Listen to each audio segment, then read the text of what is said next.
Graça e a paz, irmãos. Estamos aqui reunidos mais uma vez, estamos juntos nesta nossa celebração do domingo, ainda em nossas casas, mas unidos no mesmo propósito de adorar e servir ao Senhor. Ontem nós fomos ricamente abençoados ao longo do dia, recebendo as canções, as mensagens, os textos que os casais enviaram para a igreja, e foi uma bênção. Nós tivemos todo o dia sendo encorajados, consolados. Nós agradecemos ao Senhor, agradecemos aos casais por essa contribuição, agradecemos à liderança do Ministério de Casais, ao Josemar e à Alessandra pela iniciativa muito rica. Foi um dia realmente abençoado.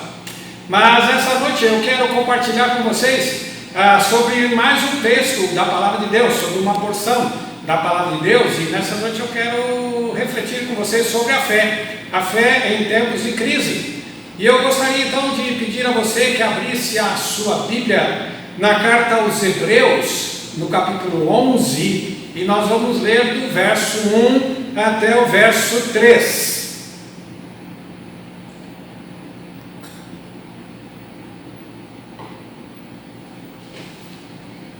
Amém? Acompanhe a leitura. Ora, a fé é a certeza daquilo que esperamos e a prova das coisas que não vemos, pois foi por meio dela que os antigos receberam bom testemunho. Pela fé entendemos que o universo foi formado pela palavra de Deus, de modo que o que se vê não foi feito do que é visível. A fé em tempos de crise, esse tempo que nós estamos passando, embora pensando bem, não há tempo algum em que não estejamos em crise. Vivendo neste mundo, há sempre uma crise rondando os nossos passos, há sempre uma situação que nos deixa em conflito ou em ansiedade. A diferença é que esta crise atingiu o mundo inteiro ao mesmo tempo. Todos estão passando a mesma coisa, todos estão enfrentando o mesmo inimigo. Se há um tema próprio da religião, é a fé. Não há como falar a respeito de uma divindade ou mesmo de uma expectativa melhor de futuro sem mencionar a fé. Ela pode ser interpretada de várias formas. Ela pode ser um conjunto de crenças espirituais vindas de um livro ou de uma revelação, um sentimento de confiança que preenche o íntimo, algo que enche o nosso coração lá dentro de nós com convicção, com certeza. Ela pode ser também um pensamento positivo que desperta o bem. Ela pode ser um estilo de vida confiante e otimista, uma pessoa cheia de fé, uma pessoa que está sempre otimista.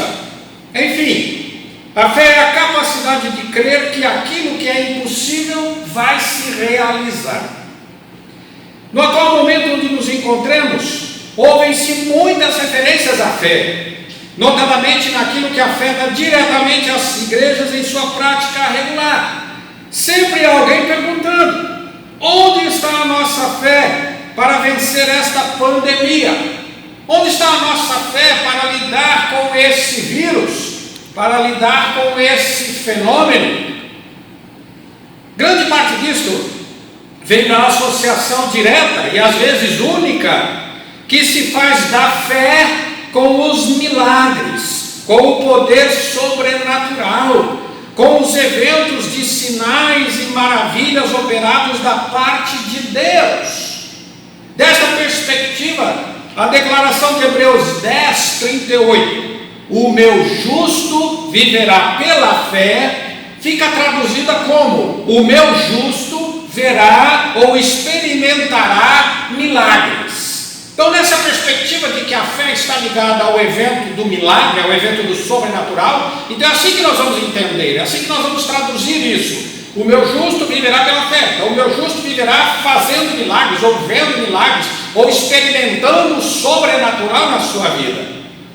Em parte é verdade, Deus ainda opera milagres, atua poderosamente em todas as circunstâncias, mesmo nas mais adversas. Ele é o Deus do impossível, como também podemos ler em Hebreus 13:8. Jesus Cristo é o mesmo ontem, hoje e eternamente. Deus não mudou, continua o mesmo desde a antiguidade. Entretanto, nessa noite nós não queremos nos referir a isto. Esse capítulo que estamos estudando não fala de milagres, mas fala de pessoas que viveram pela fé em tempos de crise, de como elas responderam diante das circunstâncias difíceis e as escolhas que fizeram.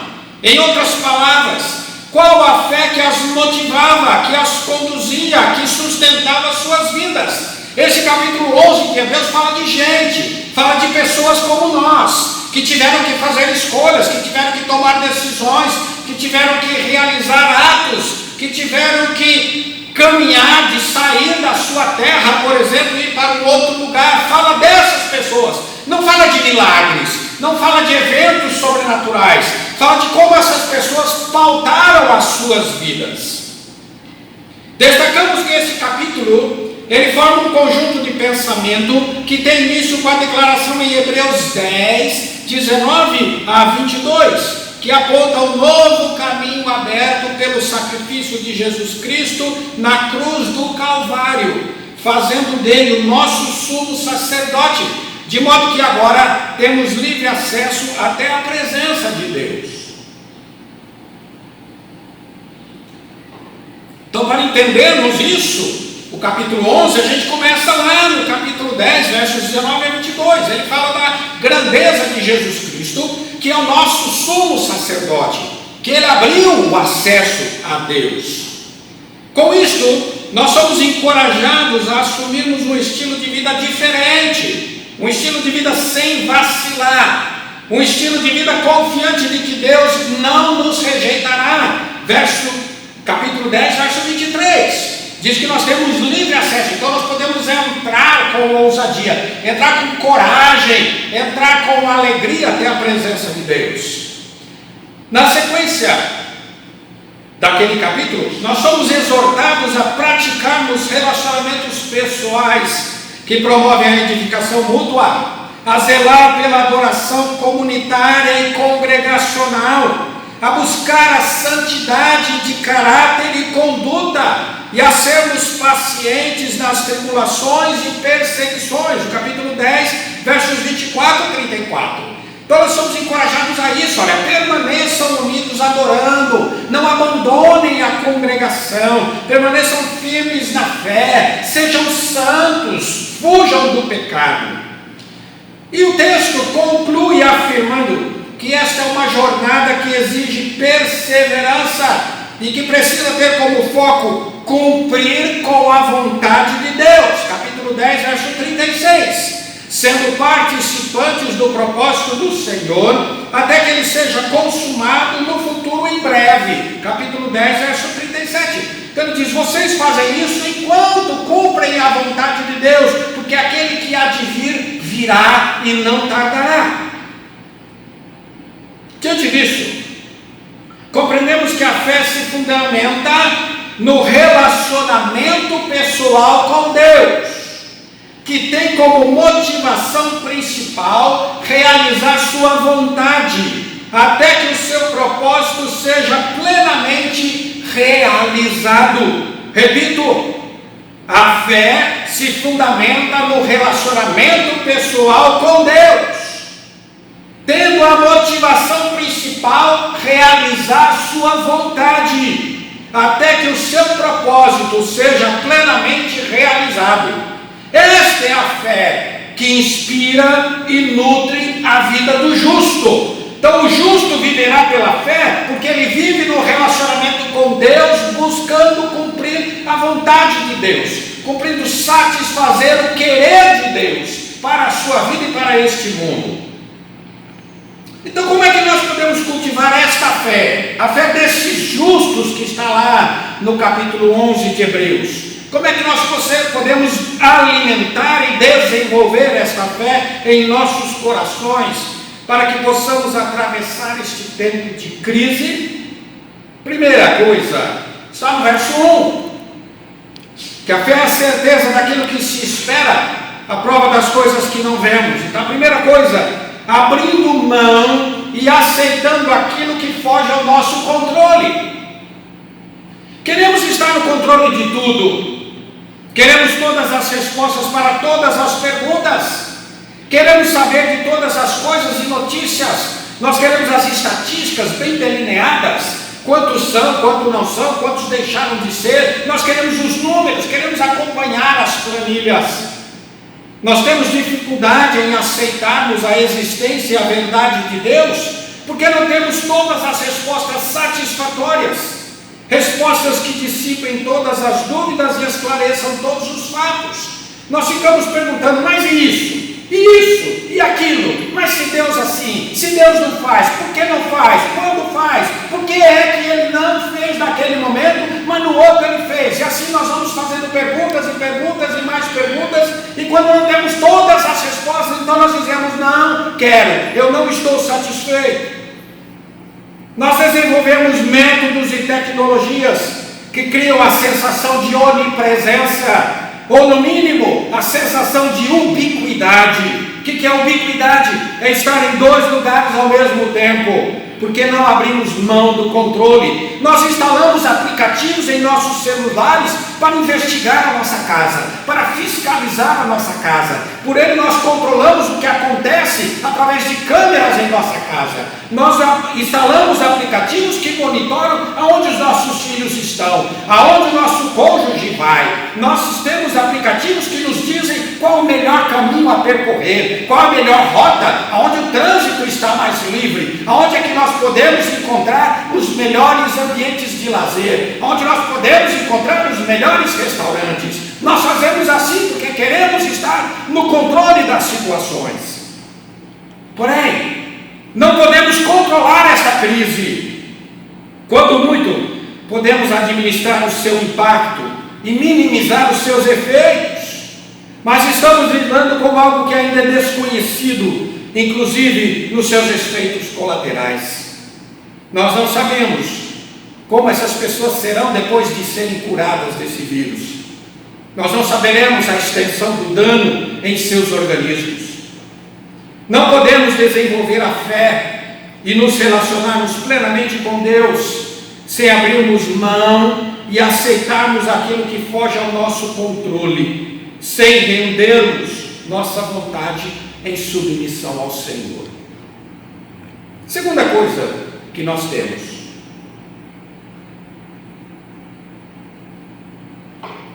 está no verso 6. Sem fé é impossível agradar a Deus. Então a segunda coisa, abandonando a visão utilitarista a respeito de Deus. A fé não deve ser exercida visando apenas a satisfação pessoal ou a consecução dos projetos pessoais. Ela objetiva agradar a Deus. O texto diz que sem fé é impossível agradar a Deus. Somos ensinados que para agradar a Deus são necessárias duas atitudes. A primeira, que está no texto, crer que Ele existe. Isso significa considerar o caráter de Deus, quem é Deus, considerar o seu poder, a sua majestade, a sua eternidade.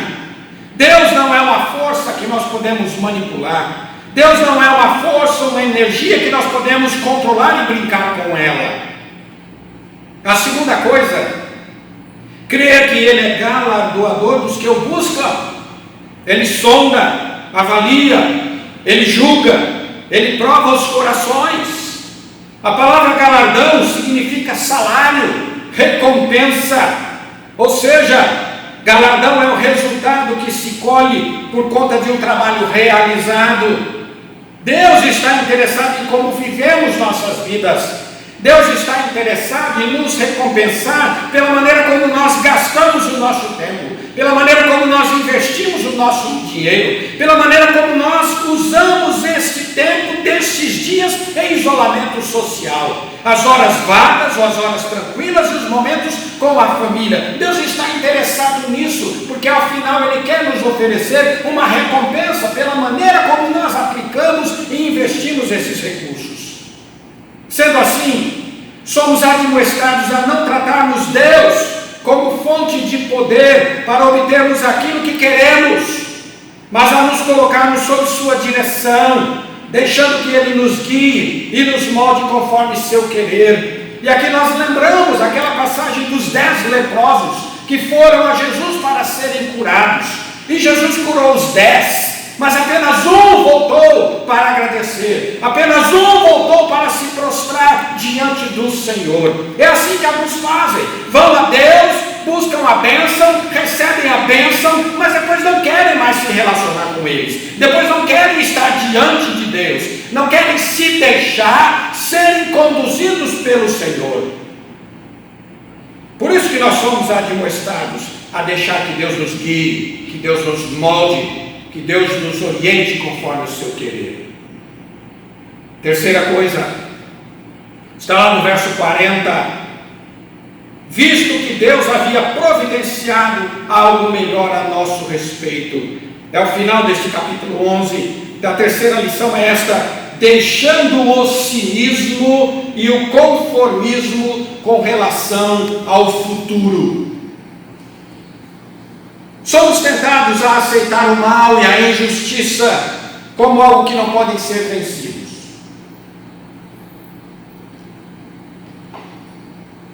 Nós nos resignamos com a ideia de que a corrupção no mundo vai durar para sempre. Aceitamos a morte de maneira passiva, exceto quando ela nos atinge diretamente.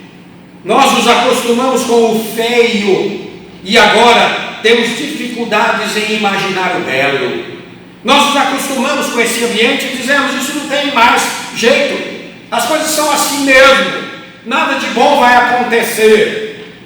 O cinismo nos leva a nivelarmos tudo por baixo, assumindo um comportamento destrutivo e acabamos contribuindo para que as coisas piorem. Viver de uma maneira cínica essa: já que tudo está ruim, então por que eu vou fazer o bem? Já que tudo está mal, então por que eu vou contribuir para consertar? Então nós deixamos que as coisas vão e prossigam assim. Por causa disso as coisas tendem a piorar, tendem a se degenerar cada vez mais. Já o conformismo nos leva a uma passividade a respeito daquilo que estamos vendo. Não consertamos o que está quebrado, não limpamos aquilo que está sujo, não enfrentamos o inimigo porque o julgamos mais forte do que nós. O conformismo é uma atitude mais passiva, enquanto o cinismo nos leva a nos juntarmos à massa de destruição. O conformismo nos leva a uma atitude de deixar que as coisas simplesmente aconteçam.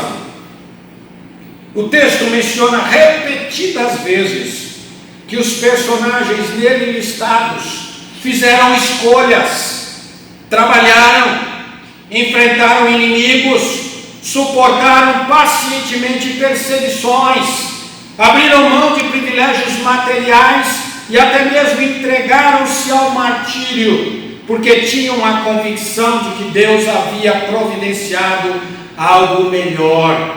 Eles entendiam claramente que aquela situação que estavam enfrentando não era definitiva. Eles entenderam: Deus tem algo melhor, por isso eu vou agir, eu vou reagir, eu vou responder, eu vou trabalhar, eu vou dar a minha cooperação, eu vou dar a minha contribuição para que seja diferente, eu vou fazer diferente, eu vou fazer melhor, eu não vou me conformar, eu não vou me juntar à multidão pessimista, eu não vou me tornar um agente da desgraça, eu não vou torcer pelo bandido, eu não vou torcer pela vitória do mal, porque Deus preparou algo melhor, Deus está transformando, Deus está agindo no meio de toda essa situação. Eles entendiam isso, eles perceberam isso, por isso não se tornaram nem cínicos, muito menos conformistas. Concluindo, meus irmãos, nós estamos passando por um momento de crise que somente pode ser superado com uma vida de fé. Com certeza, uma fé que crê no poder de Deus em operar milagres. Contudo, mais ainda uma fé que se sustenta no relacionamento e comunhão com o Senhor. Uma fé construída no processo de modelagem do caráter, conforme a imagem e semelhança de Jesus, buscando cumprir a vontade de Deus. Quando essa crise passar, quem será você? Que tipo de pessoa você terá se tornado? Como estarão as suas emoções? Como estará a sua capacidade e habilidade de se relacionar com as pessoas? Como estará a sua mente e a sua visão em relação ao futuro? Depois que essa crise terminar, como é que você estará no seu relacionamento com Deus? No seu relacionamento com a sua família? Como é que você estará no seu relacionamento com a igreja? Como é que você estará no seu empenho e no seu trabalho como cidadão de uma sociedade? Deus está agindo neste momento. Deus está operando e trabalhando através de pessoas e circunstâncias. Ele está provendo recursos e apontando soluções.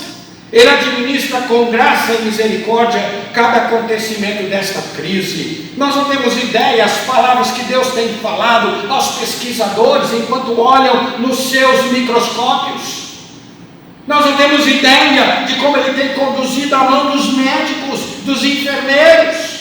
Nós não temos ideia nas palavras que o Espírito Santo tem levado aos corações daqueles que estão internados, daqueles que estão aguardando a sua alta. Nós não temos ideia do que Deus está fazendo com as famílias.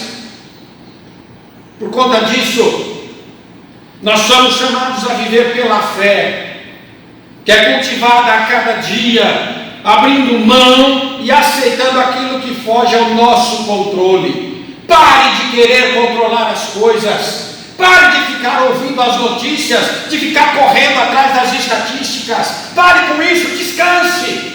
Busque ao Senhor, use esse tempo para buscar o Senhor. Abandone a visão utilitarista a respeito de Deus. Não queira usar Deus, não queira manipular Deus, não queira tentar descobrir o segredo para fazer alguma coisa, para Deus agir em teu favor. Deixe o cinismo e o conformismo com relação ao futuro, porque Deus tem coisa melhor a realizar. Deus está fazendo grandes coisas.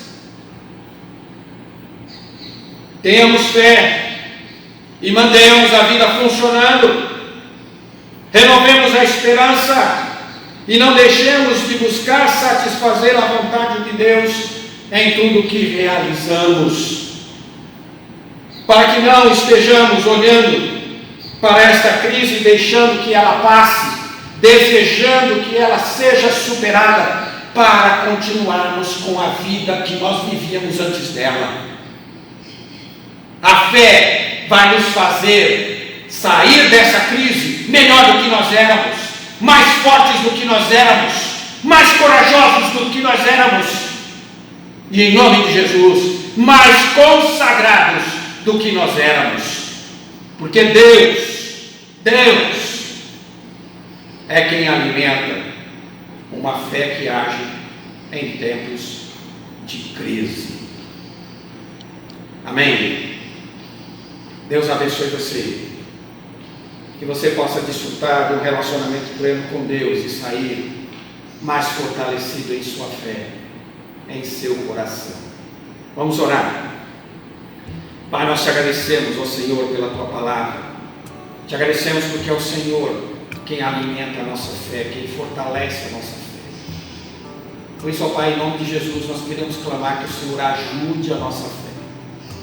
Que o Senhor nos ajude, ó Deus, nesse momento de tantas incertezas e crises, que elas venham, ó Deus, atingir o nosso coração e nos tirar do sossego. E nós precisamos que a nossa fé seja fortalecida. Precisamos que ela fique em pé. Precisamos, ó Pai, que ela esteja orientada sempre em direção ao Senhor. Por isso, ó Pai, vem em nosso socorro, vem em nosso auxílio, vem ao nosso encontro. Pai, eu oro agora pelos meus irmãos e irmãs em suas casas.